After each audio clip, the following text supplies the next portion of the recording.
تو دیکھیے بہت سارے لوگ کہتے ہیں کہ بھائی ایک تو یہی بات پہلا اعتراض ہی کیا جاتا ہے داڑھی کے سلسلے میں کہ اسلام میں داڑھی ہے یا داڑھی میں اسلام. یہ بہت آج کل جملہ بار بار سننے میں آتا ہے. بھائی اسلام کا حکم ہر چیز پر، سونے میں بھی اسلام ہے، جاگنے میں بھی اسلام ہے، اٹھنے میں بھی اسلام ہے، بیٹھنے میں بھی اسلام ہے، کھانے پینے میں بھی اسلام ہے، بیت الخلاء تک جانے کے احکام ہیں اسلام کے اندر. تو اسلام کے احکامات تو ہر چیز کے اندر ہیں. تو داڑھی میں اسلام، اسلام میں داڑھی، اس سے کوئی فرق نہیں پڑتا. اسلام میں داڑھی ہے اور داڑھی میں اسلام ہے، دونوں جملے ٹھیک. جس طرح ہم کہیں گے نماز میں اسلام ہے اور اسلام میں نماز ہے، دونوں جملے اپنی جگہ پر ٹھیک ہیں. تو یہ اس کو کہہ کے اس قسم کی باتیں کر کے اس میں جواز فراہم کیا جاتا ہے. اچھا بہت سے لوگ یہ اعتراض کرتے ہیں کہ جناب بہت دیکھے ہیں ہم نے داڑھی والے، داڑھی کے آڑ میں تو شکار کھیلا جاتا. تو اب دیکھیے یہ کوئی چیز داڑھی مونڈنے کی دلیل نہیں. اگر بہت سارے مثلا نماز پڑھنے والے کوئی کسی گناہ کو انجام دیتے ہیں تو کیا آپ یہ کہیں گے کہ ہم نے بہت سے ایسے نمازی دیکھیں اور آپ کو جواز مل جائے کہ آپ نماز پڑھنا چھوڑ دیں؟ یہ تو نہیں ہوگا نا. ٹھیک ہے اگر کوئی داڑھی والا کوئی گناہ کر رہا ہے تو اس سے داڑھی مونڈنا کیسا صادق آ گیا آپ کو؟ اس کا جواز آپ نے کہاں سے نکالا؟ جیسے آپ کبھی بھی نمازی اگر کوئی شخص ہے وہ کوئی گناہ کر رہا ہو تو آپ نماز پڑھنا نہیں چھوڑتے، تو آپ نے داڑھی مونڈنا اس وجہ سے. تو یہ شیطانی ایک وسوسہ اور ایک ہیلا ہے جو کہ شیطان دلوں کے اندر پیدا کرتا ہے. پھر ایک چھوٹے چھوٹے اعتراض ہیں عام طور پر. ایک اعتراض یہ ہوتا ہے جناب ظاہر کا کیا ہے، دل صاف ہونا چاہیے. بھائی دیکھیے جس کا دل پاک اور صاف ہو وہ تو ہر گناہ سے بچتا ہے. یہ کون سا ایسا پاکیزہ دل ہے جو معصومین کی صورت اور سیرت کے مطابق عمل کرنا نہیں چاہتا؟ یہ کون سا پاکیزہ دل ہے کہ جو کہ شرمندگی محسوس کرتا ہے کہ ہماری شکل رسول و ائمہ سے شباہت اختیار کرے؟ یہ کون سا پاکیزہ دل ہے جو یہود و نصارہ کے ساتھ شباہت کے لیے مچل رہا؟ یہ بھی شیطانی وسوسہ اور ایک شیطانی ہیلا ہے کہ جس کے اندر شیطان آپ کو مبتلا کرتا ہے. ظاہر کا کیا ہے، دل صاف ہونا چاہیے. جیسے خواتین کے لیے کہا جاتا ہے، کیونکہ ہم کبھی جب پردے کی گفتگو آئے گی تو ذکر کریں گے، آنکھوں کا پردہ ہونا چاہیے. ظاہر میں تو بہت سی ہم نے پردے دار عورتوں کو بھی فلاں فلاں چیز کرتے دیکھا. تو یہ سب چیزیں ایسی ہیں کہ جو شیطان دلوں میں ڈالتا ہے. ایک اعتراض یہ ہے کہ جناب داڑھی مونڈنا تو گناہ صغیرہ ہے، خدا معاف کرے گا. تو یہ بات یاد رکھ لیجیے، یہ بھی روایات کے اندر بات آئی کہ لا کبیرہ مع الاستغفار ولا صغیرہ مع الاصرار. کوئی بھی گناہ کبیرہ نہیں رہتا اگر استغفار ہو جائے، یعنی ختم ہو جاتا ہے. استغفار کیا، بڑے سے بڑا گناہ ختم، توبہ کر لیا آپ نے. ولا صغیرہ مع الاصرار، اور کوئی گناہ چھوٹا نہیں رہتا اگر بار بار کیا جائے. اب علماء میں یہاں پر ایک بحث بھی، اس کی تفصیل میں نہیں جاؤں گا، بڑے دلچسپ بحث ہے کہ اگر کسی شخص نے کوئی گناہ صغیرہ کیا اور توبہ نہیں کی تو کیا توبہ نہ کرنا گناہ صغیرہ پر اصرار سمجھا جائے گا یا نہیں؟ یعنی آپ ایک شخص نے داڑھی موڑ لیا، اس وقت گناہ ملا، اب رک گیا وہ. اب ظاہر ہے 2-3 دن بعد جب شیپ پڑے گا پھر گناہ کرے گا. نہ اس نے توبہ کی ہے اور دوبارہ ارادہ ہے کہ اس گناہ کو پھر کرے گا، تو اس کو بھی ابھی سے ہی کبیرہ سمجھا جائے گا. اکثر علماء کا نظریہ ہے کہ اگر کوئی شخص توبہ نہ کرے اور اس گناہ کو دوبارہ کرنے کا ارادہ رکھے تب بھی یہ کبیرہ شمار ہو جاتا ہے. کچھ یعنی اس میں اختلاف ہے علماء میں. تو بہرحال اس طریقے سے کیونکہ اس عمل کو بار بار انجام دیا جاتا ہے داڑھی مونڈنے کو، تو یہ خود بخود یہ صغیرہ بھی اگر ہے تو یہ کبیرہ بن جاتا ہے. تو ایک تو چیز یہ ہو گئی. اچھا اس میں بھی علماء ایک بات اور کہتے ہیں کہ اصلاً دیکھا جائے تو گناہوں میں صغیرہ اور کبیرہ کی کوئی تمیز نہیں. زیادہ تر علماء کا یہ نظریہ کہ ہر خدا کی نافرمانی کبیرہ ہی. اس میں کم نافرمانی، زیادہ نافرمانی، یہ شہید دستغیر جو جملہ ارشاد فرماتے تھے کہ اگر آپ کہیں گے گناہ صغیرہ کر سکتے ہیں تو کیا کبھی کوئی شخص ایسا کرتا ہے کہ وہ بڑے سانپوں سے نہ ڈسوائے، چھوٹے سانپ سے ڈسوا لے اپنے آپ کو، کم زہریلے سانپ سے ڈسوا لے؟ نہیں کہتا، نہیں بھائی ہر قسم کے سانپ، کسی بھی چھوٹی چھپکلی کو بھی ہاتھ میں نہیں لیتا. حالانکہ اب تو چھپکلی کو کے متعلق کہا جاتا ہے کہ تو مینڈک کی طرح کا جانور ہے جو ایسا کوئی کاٹنے واٹنے سے ایسا کوئی نقصان اس کے عموماً جو ہے وہ نہیں ہوتا. تو کیا آپ یہ پسند کریں گے کہ جو ہے وہ چھوٹے سانپ سے یا کم زہریلے سانپ سے ڈسوا لیں اپنے آپ کو؟ نہیں، یہ تو نہیں کہا، کوئی بھی یہ بات نہیں کہتا. تو پھر آخر کیا وجہ ہے کہ داڑھی مونڈنے کے سلسلے میں ہم اس بات کو جو ہے وہ لے کر آتے ہیں. اسی طریقے سے کہا جاتا ہے کہ جناب داڑیاں رکھنے سے نوکریاں نہیں ملتی ہیں. آج کل کسی جگہ جائیں نوکری نہیں ہوتی، نوکری نہیں ملتی، جبکہ ہم دیکھتے ہیں کتنے بڑے بڑے ادارے ایسے ہیں، اس کے اندر آج کل کتنی جگہوں پہ آپ جائیں وہاں پہ داڑھی والے حضرات آپ کو اچھی اچھی جاب سے نظر آتے ہیں. مثلا آپ ہاسپٹلس کے اندر چلے جائیں، بڑے بڑے ڈاکٹر ہیں اکثر تو پائچہ اوپر کر کے اور جو ہے وہ بڑی بڑی داڑیاں کر کے، اور وہ مختلف اپنے سب کام. کسی کے ساتھ ایسا نہیں ہوتا. یعنی عام طور پر یہ ہوتا ہے کہ آپ کو کام اچھا آنا چاہیے، ہر جگہ ہو جائیں گے. ورنہ یہ ہونا چاہیے تھا آج سارے سکھ بے روزگار ہونے چاہیے. سکھ حضرات ان کی داڑھی آپ نے دیکھی ہے کہ ان کے ہاں داڑھی کے اوپر ذرا سی قینچی لگانا بھی حرام ہے ان کے مذہب میں. داڑھی ہے جسم کے تمام بالوں کے اوپر، وہ اپنے بالوں کو کس طریقے سے فولڈ کر کے اپنی اس پگڑی کے اندر جو ہے وہ چھپاتے ہیں، اور جسم کے کسی بھی بال کو جو ہے وہ کاٹنا جو ہے ان کے مذہب کے اندر حرام ہے. لیکن اس کے باوجود کبھی بھی ہمیں نظر نہیں آتا کہ کوئی سکھ جو ہے بے روزگار گھوم رہا ہو. پھر لوگ کہتے ہیں کہ اعتراض یہ کرتے ہیں کہ جناب داڑھی رکھنے والے کو لوگ بری نگاہ سے دیکھتے ہیں، داڑھی بہت بدنام ہو گئی ہے آج کل. تو دیکھیے عزت و ذلت کا معیار پروردگار ہے. یعنی کب تک ہم فاسقوں، فاجروں اور یہود و نصارہ کو خوش کرنے کے لیے، خاص طور پر وہ افراد کے جو کہ باہر ممالک میں ہیں اور داڑیاں رکھ کے وہ جاتے ہیں اور کہتے ہیں کہ جابس ملنی ہم کو بعض اوقات مشکل ہو جاتی ہیں. تو دیکھیے اسلام کے بارے میں پھر بہت معذرت خواہانہ قسم کا ان کا لہجہ ہو جاتا ہے. دیکھیے ان یہود و نصارہ جن کو خوش کرنا چاہتے ہیں، قرآن کی آیتیں کہ وَلَن تَرْضَىٰ عَنْكَ الْيَهُودُ وَلَا النَّصَارَىٰ حَتَّىٰ تَتَّبِعَ مِلَّتَهُمْ. یہ یہود و نصارہ تم سے کبھی راضی نہیں ہو سکتے یہاں تک کہ تم ان کے دین اور مذہب کو اختیار کرو. یہ کبھی راضی ہو ہی نہیں سکتے آپ سے. تو ایسے افراد کہ جو کہ آپ کے رسول اور امام کی سنت کی توہین کر رہے ہوں، ان کا مذاق اڑا رہے ہوں، تو ان کو خوش کرنے کے لیے ہم خدا اور رسول کو ناراض کر دیں. تو دیکھیے یہ تمام چیزیں ایسی ہیں کہ جو ہر شخص کو سوچنا چاہیے کہ جو بھی شخص داڑھی جو ہے وہ مونڈ رہا ہے. تو یہ افراد کبھی بھی آپ سے راضی نہیں ہو سکتے، تو ان کو راضی کرنے کی فکر بھی نہیں کرنی چاہیے. اور ایک بات اور یاد رکھنی چاہیے کہ بہرحال داڑھی کا رکھنا، یہ مردوں کو اس اعتبار سے آپ کو سمجھانے کی ضرورت ہے کہ داڑھی کا رکھنا اسلامی شعائر میں سے، اور ہر قوم اور ہر دین اور ہر ملت جو ہے وہ اپنے شاعر کا خیال رکھتی ہے، اپنی تہذیب کا خیال رکھتی ہے، اپنی ثقافت کا خیال رکھتی ہے، اور اپنی رسومات کا احترام کرتی ہے. ابھی آپ نے دیکھا کہ تھوڑے دن پہلے اولمپکس ہوئے، اس اولمپکس انگلینڈ میں ہوئے. ان اولمپکس میں انگلینڈ نے، اگر آپ نے افتتاحی تقریب اس کی دیکھی ہو، مکمل طور پر اپنی تہذیب اور ثقافت کا اس کے اندر اظہار کیا اور کہا کہ ہماری بہت پرانی تمدن ہے، ہماری بہت پرانی تہذیب ہے، اور اس کے اندر بہت انہوں نے پوری تہذیب اور ثقافت، اپنے پرانے جو اولڈ ان کا انگلینڈ ہے وہ ساری اپنی تہذیب اور ثقافت کا پرچار کیا ہے اولمپکس کے اندر، اور اس کو فخریہ طور پر متعارف کرایا ہے لوگوں کے اندر، اپنی تہذیب کو اجاگر کیا ہے. دیکھیے کہا جاتا ہے کہ جس وقت انگریز ہندوستان میں آیا تھا نا، تو 16ویں صدی عیسوی میں ہندوستان میں انگریز آیا.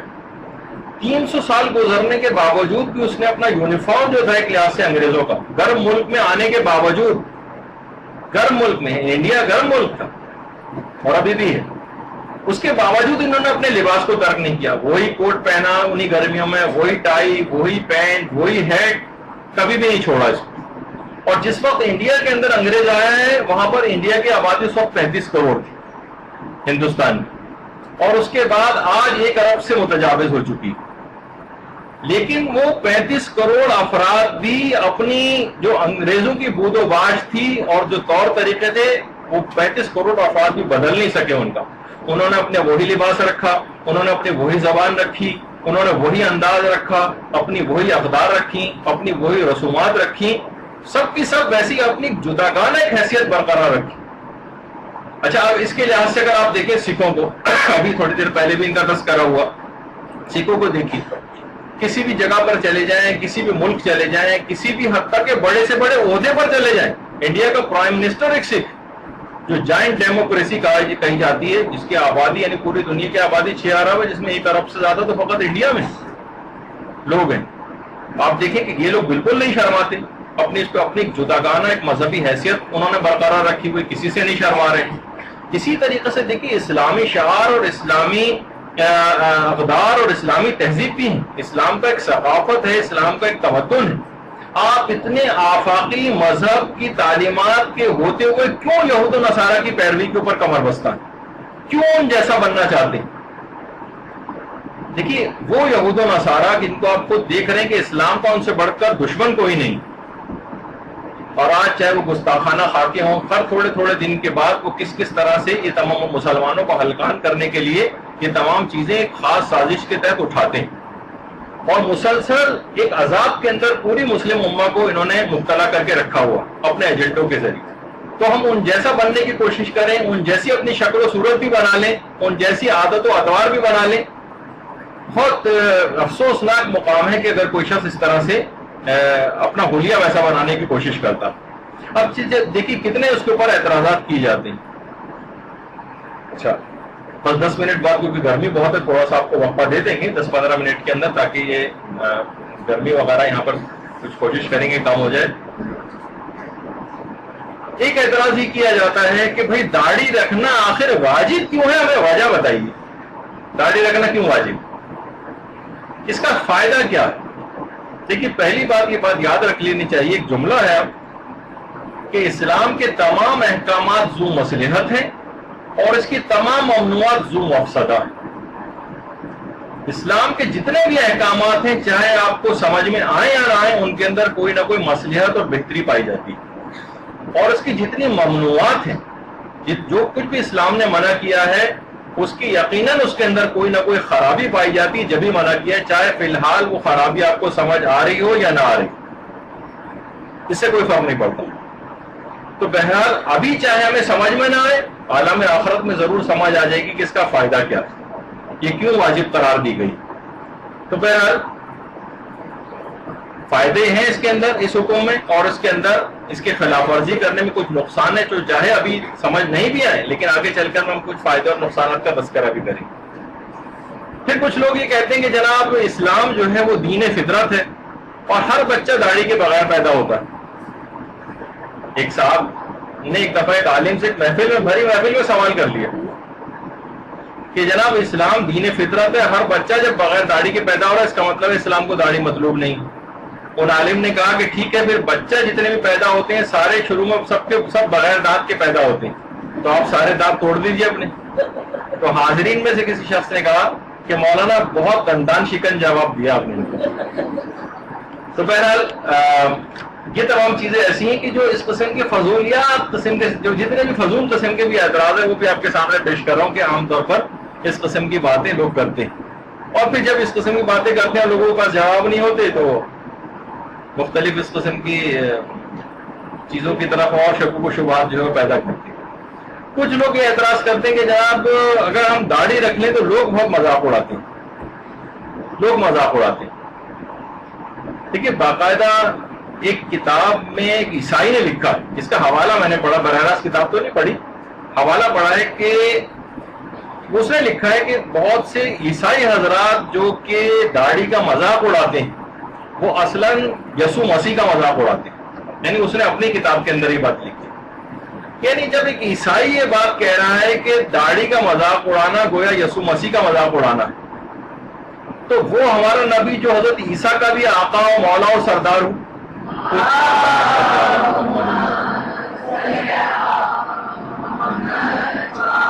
آپ خود سوچیے کہ اس کا مذاق اڑانا، اس کی سنتوں کا مذاق اڑانا کتنا بڑا گناہ ہوگا.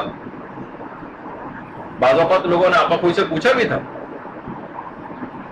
کہ لوگ بہت مذاق اڑاتے ہیں داڑھی رکھنے، تو آقا کوئی نے جملہ یہی استعمال کیا تھا کہ لوگوں کے مذاق اڑانے سے حکم خدا نہیں بدلتا، اور اس بات کو قابل اعتنا نہیں سمجھا.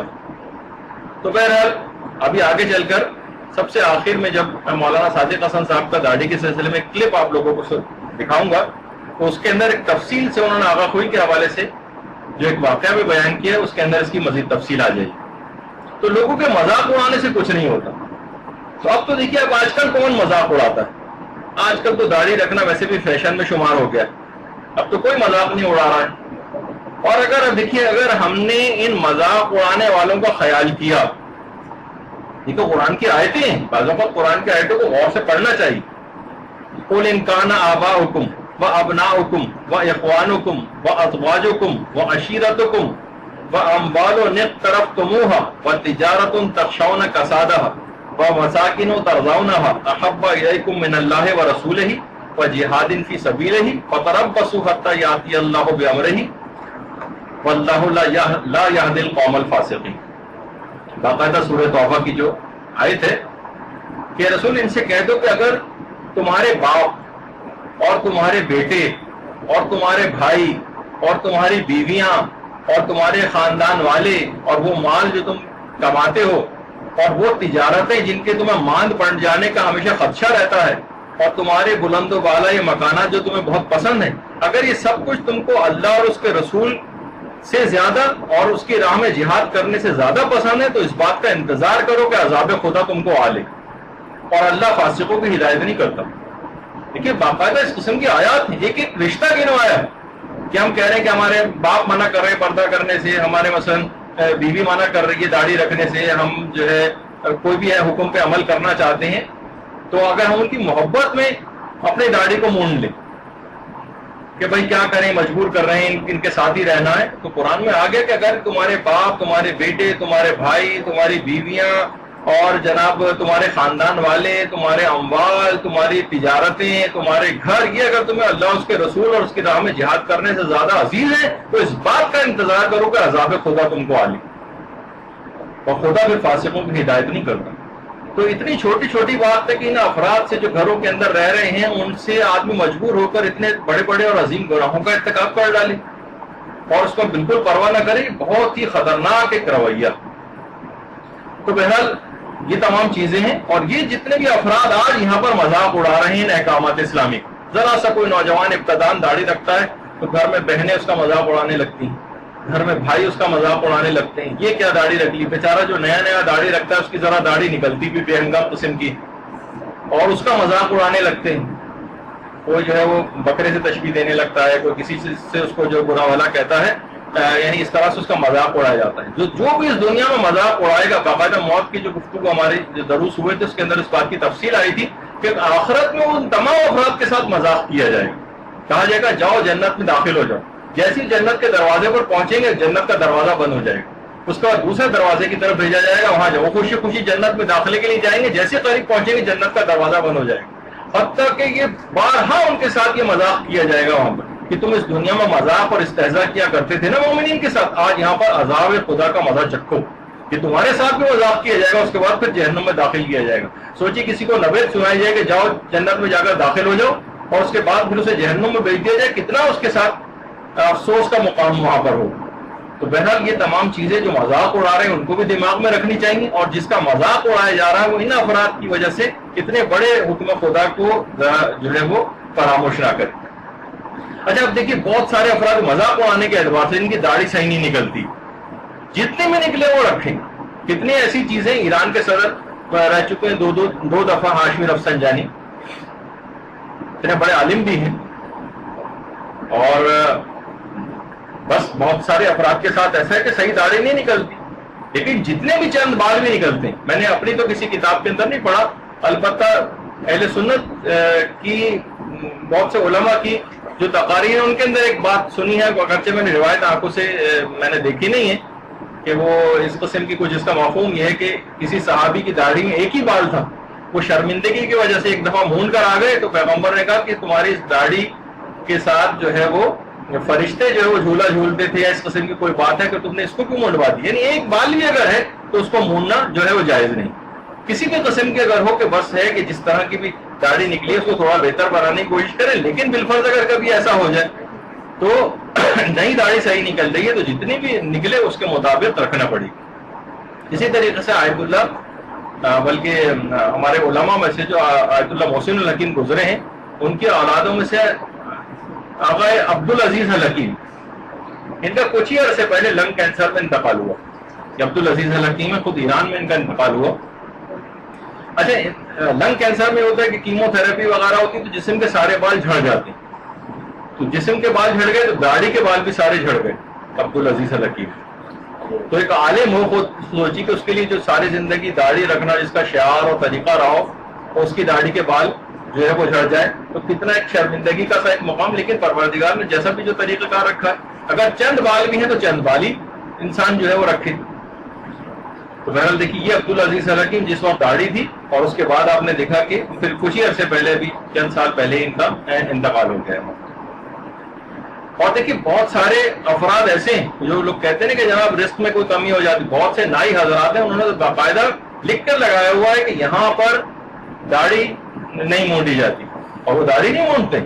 اور یقین کیجئے میں خود ایک ایسی جگہ سے واقف ہوں جس نے لکھ کر لگایا ہوا باقاعدہ کہ یہاں داڑھی مونڈی نہیں جا سکتی, یہاں ہم داڑھی نہیں مونڈتے. لوگ کہیں کہ وہاں پر یقین کیجئے 40 50 افراد لائن بنا کر انتظار کر رہے ہوتے, اس کا رزق اتنا وسیع ہو گیا. تو لوگ یہ کہیں گے جناب اسے کرنے سے رزق میں کمی ہو جائے گی, جاب نہیں ملے گی, اور یہ نہیں ہوگا اور وہ نہیں ہوگا. ایسا نہیں, ہم نے آنکھوں سے اس کے اندر برکت دیکھی. لوگ نمبر لگا کے جاتے ہیں, 2.5 3 گھنٹے 4 گھنٹے بعد ان کا جو ہے وہ نمبر آتا ہے. یہ سب چیزیں ایسی ہیں کہ کوئی آسمان نہیں گرتا, کوئی کسی کا رزق کم نہیں ہوتا, یہ اپنے دماغوں میں چیزیں بنا رکھی. ایک نے کہا جناب کہ ہم ٹھیک ہے داڑھی تو مونڈ رہے ہیں, کسی کا دل تو نہیں دکھا رہے ہیں. دیکھیے یہ بھی ایک اعتراض ہوتا ہے. تو دیکھیے ایک شاعر تھے مرزا قتیل, قتیل شفائی نہیں, مرزا قتیل. ایک ایرانی حکایتوں میں ملتا ہے کہ ایرانی ان کا معتقد ہو گیا.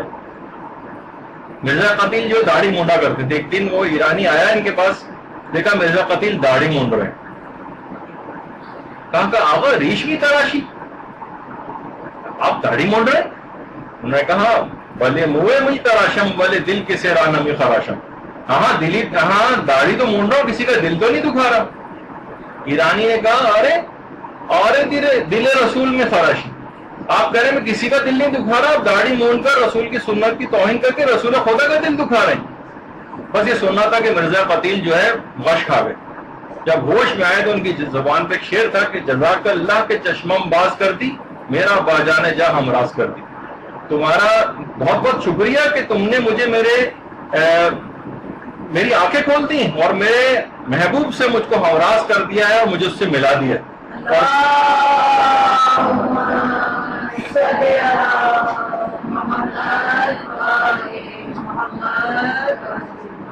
تو کسی کا دل نہیں دکھا رہے, ارے تم رسول کا دل دکھا رہے ہو, تم ائمہ کا دل دکھا رہے ہو. باقاعدہ یہ بھی میں نے کتاب کے اندر تو نہیں پڑھا, البتہ ہمارے استاد مولانا صادق حسن صاحب قبلہ نے اپنی تقریر کے اندر جو ہے وہ بیان کی, یقیناً ان کے پاس تو اس کا ریفرنس ہوگا, کہ باقاعدہ ایک زائر کا جو کہ امام حسین علیہ السلام کے روضے کی زیارت کے لیے گیا,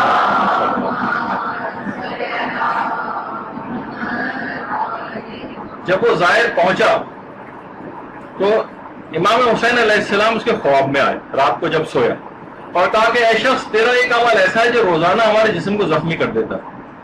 وہ تڑپ گیا, حیران رہ گیا, مولا میرا عمل, میں تو محبت میں زیارت کے لیے آیا ہوں.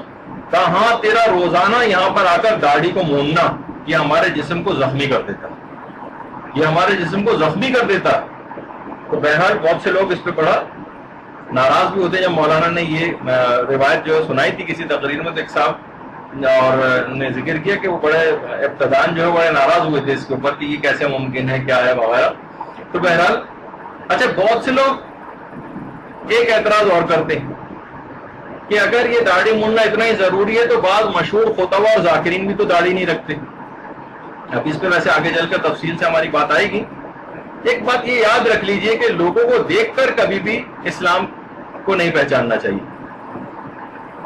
قول معصوم, فعل معصوم اور تقریر معصوم فقط یہ حجت, حد تک کہ کسی مجتہد کا قول فعل اور تقریر پہ حجت نہیں ہوتی. ایک بات یہ دماغ میں رکھیں, مرجع عالم بھی اگر کوئی شخص ہے اور وہ کوئی کام کر رہا ہے تو وہ حجت نہیں کہ ہم نے اپنی آنکھوں سے مثلا خود دیکھا ہے. مثلا کسی جگہ آپ گئے, وہاں 30 رمضان چل رہی ہے اور آپ نے دیکھا, عراق گئے کہ عبد اللہ سیستانی مثلا, مثال دے رہا ہوں اس کو, وہ اصل مسئلہ نہ سمجھیے گا, دیکھا کہ وہ ناشتہ کر رہے ہیں بیٹھے. اب آپ یہ نہیں کہہ سکتے بھائی یقیناً پھر تو آج عید کا دن ہوگا, ان کے پاس اطلاع آ گئی ہوگی. نہیں, آپ کو کیا پتا, ان کا فعل جو حجت نہیں. ہو سکتا ہے کہ کوئی اور وجہ ہو سکتا ہے بیمار ہو, بیماری کی وجہ سے روزہ نہ رکھا ہو, کسی اور وجہ سے روزہ ان کے اوپر ثابت ہو, یعنی ان کو عمل کو دیکھتے ہوئے کبھی اپنے لیے حکم نہیں لگا سکتے. تو اگر کوئی بہت سے ذاکرین خطبہ اگر وہ داڑھی نہیں رکھ رہے ہیں تو ٹھیک ہے, وہ ان کا فعل اپنے مطابق جو ہے وہ ہوگا، دیکھا جائے گا ان کی اچھا بہت سارے اس قسم کے بھی مسائل ہوتے ہیں کہ بعض اوقات لوگ کہتے ہیں کہ بہت بڑی داڑھی ان کی ہونی چاہیے، بہت سے خطبہ اور ذاکرین کی ذرا ہلکی داڑھی ہوتی ہے. ابھی تفصیلات جب میں مسائل کے آگے چل کر کچھ ذکر کروں گا وقفے کے بعد، اس کے اندر آپ کو دیکھیں گے کہ اس کے اندر وہ تفصیل بھی آئے گی کہ شرعی پیمانوں پر پوری اتر رہی ہوتی ہے، لیکن آپ سوچتے ہیں کہ 40 قدم سے کیونکہ نظر آنی چاہیے، جو کہ اسلام کا حکم نہیں ہے. تو اس لحاظ سے اس کے اندر جو ہے ان کو ایک سہولت ہے جس کا وہ فائدہ مثلا اٹھا رہے ہیں، ان کے لیے جائز ہوتی ہے رکھنا، لیکن آپ سوچ رہے ہیں کہ نہیں ہے. اچھا دیکھیے بالفرض اگر وہ کر بھی رہے ہیں اور مثال کے طور پر صریحاً بھی وہ داڑھی مونڈ رہے ہیں، گناہ کرتے ہوئے بھی مونڈ رہے ہیں، تو دیکھیے جو بھی وہ مجالس اعضاء پڑھے ہیں ان کو ثواب ملے گا، اور جو گناہ کے کام کرنے اس کا گناہ کا ان کو بھگتنا پڑے گا عذاب. جیسے کہا جاتا ہے سعد ابن معاذ، کتنا مشہور ہے سعد ابن معاذ کے فرشتوں کی صفوں پر صفیں آ رہی تھیں اور پیغمبر اسلام نے خود نماز جنازہ پڑھائی تھی، خود سعد کو قبر کے اندر جو ہے وہ دفن کیا تھا پیغمبر نے، اور اس کے بعد جب قبر بند ہو گئی تو پیغمبر اسلام نے رونا شروع کر دیا. یہ سعد ابن معاذ کی قبر ہے جنت البقیع، سعد رونا شروع کر دیا پیغمبر نے قبر کے اوپر اور کہا کہ سعد کو فشار قبر ہوگا. تو لوگوں نے پوچھا تو پیغمبر نے وجہ بتائی کہ سعد اپنی بیوی کے ساتھ بہت زیادہ بدسلوکی کیا کرتے تھے، یعنی سعد کی اپنی تمام چیزیں کہ پیغمبر نے خود دفن کیا، پیغمبر نے جو ہے وہ تمام انتظامات کیے، فرشتوں کی صفوں پر صفیں سعد کے لیے نماز جنازہ کے لیے آئیں، لیکن جو نیکیاں تھی اس کا ثواب ملا، اور جو اتنا بڑا گناہ تھا اس کا سعد کو جو ہے وہ عذاب بھگتنا پڑا، فشار قبر ان کے ساتھ ہوا. تو بہرحال اگر وہ کوئی مشہور خطبہ بھی اگر اس قسم کی کوئی بات اگر کر رہے ہوں جو اسلام سے ٹکرانے والی ہو، تو اول تو بہت سی جگہوں کے پر ان کو ایک ایج مل جاتا ہے اور ایک سہولت ہوتی ہے جس سے وہ فائدہ اٹھاتے ہیں کہ ہلکی داڑھی بھی رکھی جا سکتی ہے، تو آپ کے مطابق اگر نہیں ہوتی تو آپ سوچتے ہیں کہ نہیں ان کو وہ گناہ گار ہو گئے، جبکہ ایسی بات نہیں ہوتی. تو آقا کوئی سے بھی جب پوچھا گیا تھا کہ اگر کوئی شخص داڑھی نہ رکھے تو کیا عذاب اس کو ہوگا، تو کہا وہ جہنم کی آگ میں جلنے کا استحقاق پیدا ہو جائے گا. جس پہ باقاعدہ آیت اللہ جواب تبریزی نے حاشیہ بھی ان کے جواب پہ لکھا کہ چاہے جہنم میں جلائے جانے کا عذاب پروردگار دے یا کوئی اور بھی عذاب دے، یہ پروردگار کی اپنی مصلحت اور مرضی کے اوپر جو ہے وہ منحصر ہے کہ کوئی سا بھی جو ہے وہ پروردگار جو ہے وہ عذاب دے سکتا ہے.